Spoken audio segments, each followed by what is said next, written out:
नमस्कार, मैं आपके साथ उमंग माथुर स्वागत करता हूं आपका A1 टीवी में। दोस्तों, आज हम अपने डे टू डे लाइफ में न जाने कितनी समस्याओं से जूझते हैं, उनका मुकाबला करते हैं और उस मुकाबला करने के दौरान हम कई ऐसी बातों को पढ़ते हैं, सुनते हैं, गुनते हैं जो किसी न किसी एक महान शख्सियत के द्वारा कही जाती हैं, लिखी जाती हैं। और आज ऐसी ही एक शख्सियत से आज हम आपको मिलवाने वाले हैं जिन्होंने 7 साल की छोटी सी उम्र से राधा रानी और भगवान श्री कृष्ण का ऐसा गुणगान किया कि आज संपूर्ण देश ही नहीं बल्कि देश के बाहर भी लोग उनके मुरीद बन गए हैं। जी, हम बात कर रहे हैं जया किशोरी जी की। जया जी, बहुत बहुत स्वागत है आपका A1 टीवी में। धन्यवाद, बहुत बहुत धन्यवाद। जया जी, सबसे पहला सवाल ना सिर्फ ये हमारा होगा बल्कि पूरे देशवासी ये जानना चाहते हैं कि जया शर्मा से जया किशोरी जी में जो आपका परिवर्तन हुआ, एक छोटी सी उम्र, 7 साल की छोटी सी उम्र, जब बच्चे खेल कूद में उलझ जाते हैं और आध्यात्म तो छोड़िए, अपनी डे टू डे लाइफ के बारे में भी शायद समझ नहीं पाते हैं, उस उम्र से आपने राधा कृष्ण में अपनी ऐसी अलग जगाई है कि आज हर कोई आपको सुनना चाहता है, आपसे सीखना चाहता है।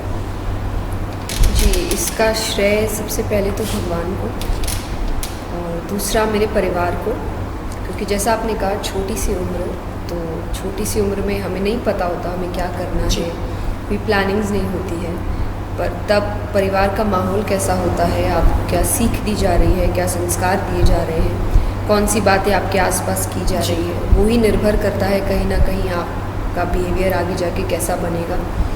मेरे परिवार में हमेशा से मुझे भगवान की कहानियाँ बताई जाती थी, उस वजह से एक अलग ही जिज्ञासा, क्यूरियोसिटी जागी मेरे मन में और वहीं से वो सफ़र शुरू हुआ जो जया शर्मा से लेके जया किशोरी तक रहा। जी, बिल्कुल जया जी। और अगर हम यूथ की हम बात करें विशेष तौर पर, जैसे आप भी एक यूथ आइकन हैं और आज की इस डे टू डे लाइफ में हर छोटी से छोटी चीज़ कहीं ना कहीं हमारे यूथ को परेशान कर देती है और इस लेवल तक परेशान कर देती है कि यूथ अक्सर हम खबरों में देखते हैं कई ऐसे कदम उठा लेते हैं जो नहीं उठाने चाहिए।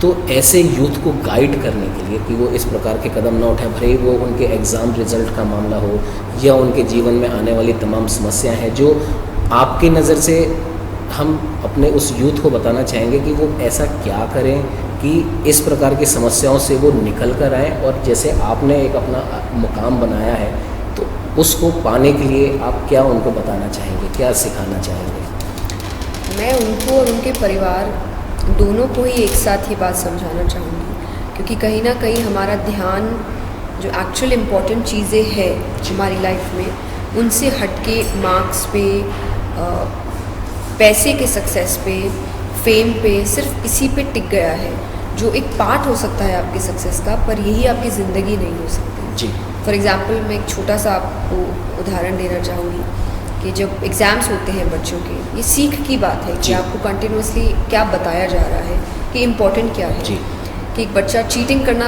गलत बात है, इस तरीके से हम टीचर को धोखा दे रहे हैं, पर वो बहुत इजीली कर लेते हैं बच्चे और उसको गलत नहीं मानते हैं। रीज़न बीइंग कि उसको ये लगता है कि इससे कहीं ज़्यादा ज़रूरी अच्छा मार्क्स लाना। तो सही होना इतना ज़रूरी नहीं है, मॉरल्स होना इतना ज़रूरी नहीं है, पर मार्क्स लाना ज़्यादा ज़रूरी है।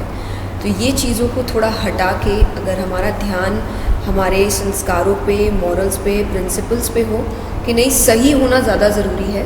शॉर्टकट से आपको सक्सेस तो मिल जाएगी पर वो थोड़े समय के लिए होगी, लेकिन थोड़ा आप ईमानदारी के साथ मेहनत से काम करेंगे, समय थोड़ा ज़्यादा लग सकता है, पर तब जो सफलता मिलेगी वो काफ़ी लंबे समय तक होगी और वो एक आपको रियल सेटिस्फैक्शन देगी जब आप गिल्टी नहीं होंगे कि मैंने कुछ गलत नहीं किया, जो किया सही किया। बिल्कुल जय जी। और इसी से जुड़ा हुआ एक और कनेक्टिंग सवाल ये है कि आजकल न्यूक्लियर फैमिलीज़ का ज़माना है और सोशल मीडिया में लोग काफ़ी डूबे हुए हैं।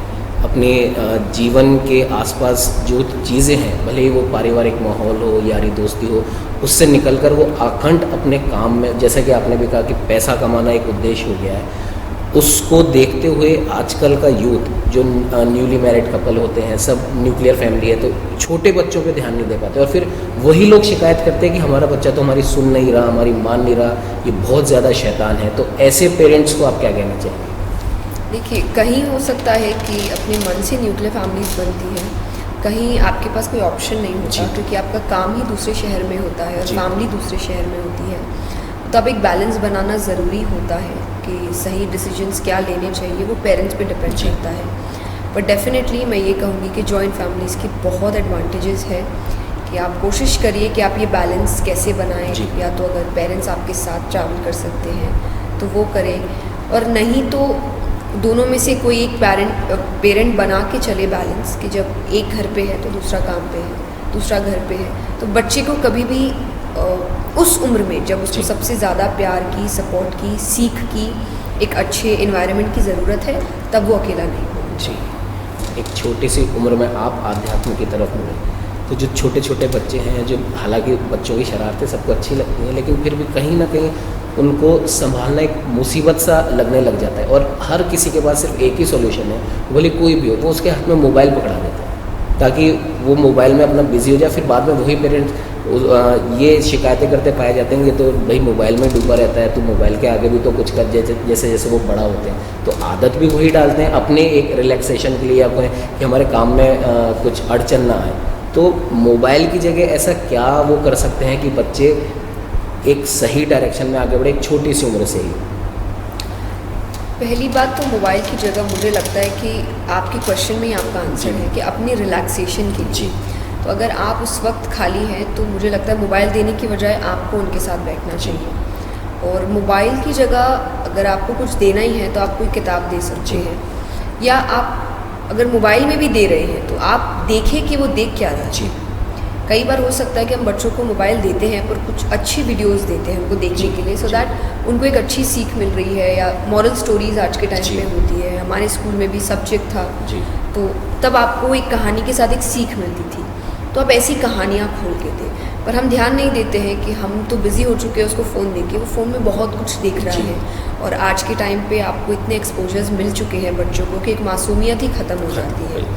तो ज़रूरी है कि आप जो भी प्रोवाइड कर रहे हैं उसमें ये देखिए कि वो देख क्या रहा है बच्चा, वो बहुत इम्पोर्टेंट रहता है। तो ये छोटी छोटी चीज़ें हैं, आपको ध्यान देनी पड़ेगी, और जैसा आपने कहा कि करते भी हम ही हैं और बाद में शिकायत भी हम ही करते हैं, तो हमें पता है प्रॉब्लम क्या है, पर हम उस पर काम कर रहे हैं।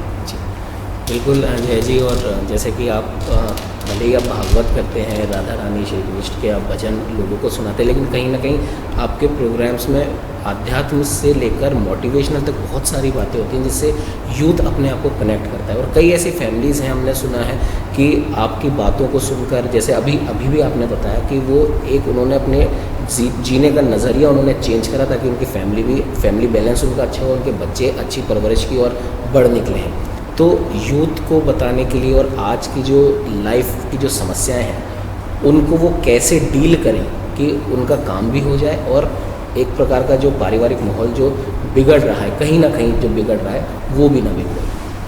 आध्यात्मिकता, स्पिरिचुअलिटी हर किसी के लाइफ में बहुत ज़रूरी है जी। क्योंकि हम जब चाहे स्पिरिचुअल सेशंस हो या मोटिवेशनल सेशंस हो, मेरे हर बात पे एक स्पिरिचुअल टच हमेशा रहता है। कि मुझे ऐसा लगता है कि जो हज़ारों साल पहले लिख दिए गए हैं वेद शास्त्र हैं, हमारे स्पिरिचुअल बुक्स हैं, उनमें ऐसी बातें लिखी है जो आज के टाइम पे क्या किसी भी टाइम पे वो रिलेटेबल है जी। आपको हर प्रॉब्लम से बाहर निकालने का सल्यूशंस है उसमें।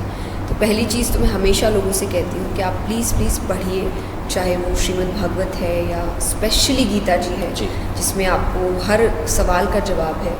और सबसे बेहतरीन चीज़ उसमें ये है कि सवाल आपका ही होगा जी। कि उसकी एक खासियत है, ये मैंने भी नोटिस किया है कि जितनी बार भी आप पढ़ते हैं आपको एक नई चीज़ मिलती है। रीज़न यही है कि आप जब भी पढ़ते हैं कभी आपके दिमाग में कोई क्वेश्चन होता है, कभी कोई आपको उसका आंसर मिल जाता है। तो ये मैजिक है इन किताबों का। तो सबसे पहली चीज़ कि आप स्पिरिचुअलिटी से जुड़िए और उसके लिए आपको स्पिरिचुअल किताबें ज़रूर पढ़नी चाहिए। दूसरा, एक फैमिली इन्वायरमेंट, पेरेंट्स हो, आपके ग्रैंड पेरेंट्स हैं, बच्चे हैं, आप एक इन्वायरमेंट कैसा रखते हैं वो भी बहुत निर्भर करता है कि बच्चा बाहर जाके क्या करेगा। अगर आप घर में ऑल टाइम एक नेगेटिव माहौल रखते हैं जिसमें आप बच्चों को यूज़लेस बोल रहे हैं या उससे कुछ नहीं होगा बोल रहे हैं, तो बाहर जाके उससे काम रियल में नहीं होगा। क्योंकि जो हम दोनों तरफा है, चाहे स्पिरिचुअल बात हो या मोटिवेशनल। स्पिरिचुअल में हम कहते हैं कि हमारे ज़बान पे सरस्वती माँ बैठती है, और अगर आप मोटिवेशन में आए तो वो बोलते हैं कि आप नेगेटिव टॉकिंग आपको नहीं करनी चाहिए वरना वही हो जाता है। तो एक्चुअली बात वही है जो आज तक होती आई है आध्यात्मिकता में। तो आप जो बातें कहते हैं बच्चे पे वही असर होता है जी। और धीरे धीरे उसका स्वभाव भी वही बन जाता है। जी। तो इट्स इम्पॉर्टेंट कि आप घर का माहौल बहुत पॉजिटिव रखें, कोशिश करिए कि आप बच्चे को आगे बढ़ाने का काम कर रहे हैं, क्योंकि नीचे गिराने का काम बाहर लोग कर ही कर रहे रहे हैं। हैं। तो ये 2 चीज़ का भी अगर आप ध्यान रखेंगे तो आई थिंक आप में बहुत चेंजेस आ जाएंगे। और जय जी, आपकी तरफ से आप हमारे सभी दर्शकों को और विशेष तौर पर यूथ को आप क्या बताना चाहेंगे? यूथ को मैं यही बताना चाहूँगी कि प्लीज़ आप अपने आप को स्पिरिचुअलिटी से कनेक्ट करिए। हमें अभी समझ नहीं आ रहा, पर जिस स्पेस से आप भी देखेंगे स्पिरिचुअलिटी लोगों को हेल्प कर रही है वो बहुत ही मैजिकल है। और स्पिरिचुअलिटी एक्चुअली कोई जादू नहीं है, ये एक प्रोसेस है, ज़िंदगी जीने का एक तरीका है जो धीरे धीरे धीरे आपको एक स्तर पर लेकर आता है। तो प्रैक्टिस की ज़रूरत होगी, लेकिन ये आपको आपकी कोई भी प्रॉब्लम आपके फील्ड में, चाहे आप पढ़ाई कर रहे हैं, चाहे आप आर्टिस्ट हैं, चाहे आप बिज़नेस फील्ड में हैं, चाहे आप जॉब कर रहे हैं, कुछ भी है, हर प्रॉब्लम से लड़ने का, सामना करने का आपको ताकत देती है। तो मैं हमेशा कहती हूँ कि अगर आप मुझे देखकर सोच रहे हैं कि इस एज में जो सिमिलर एज है, इसलिए यूथ शायद मुझसे कनेक्ट होता है क्योंकि मैं खुद एक यूथ हूँ, पर मेरा रीज़न यही है काम रहने का, कंपोज्ड रहने का, चीज़ों को हैंडल करने का, क्योंकि मैंने बचपन से स्पिरिचुअलिटी को समझा और अभी तक उसी प्रोसेस में मैं चल रही हूँ। तो मुझे बहुत हेल्प हुई है एंड आई एम श्योर आप सबको भी बहुत हेल्प होगी। जी जी जी। और बस जाते जाते कुछ 2 लाइन आपके मुँह से हमारे दर्शकों के लिए। हम तुम्हारे थे प्रभु जी, हम तुम्हारे हैं, हम तुम्हारे ही रहेंगे, ओ मेरे प्रियतम। तो दोस्तों, ये आपने सुना, जया जी हमारे साथ में थी और कई सारी ऐसी बातें जया जी ने बताई हैं जो कहीं ना कहीं हम सब, पूरा यूथ ही नहीं बल्कि छोटे से लेकर बड़े तक हर वर्ग उनसे कनेक्ट करता है। और शायद यही वजह है कि जो एक लॉ लेकर ये चल रही है आध्यात्म के साथ में मोटिवेशनल बातों की हमें सिखाने की, वो इसीलिए आज अनवरत ऐसे ही जल रही है और आगे भी ऐसे ही जलती रहेगी। फ़िलहाल आज की हमारी इस पेशकश में इतना ही, फिर मिलेंगे किसी खास शख्सियत के साथ, तब तक लिए दीजिए।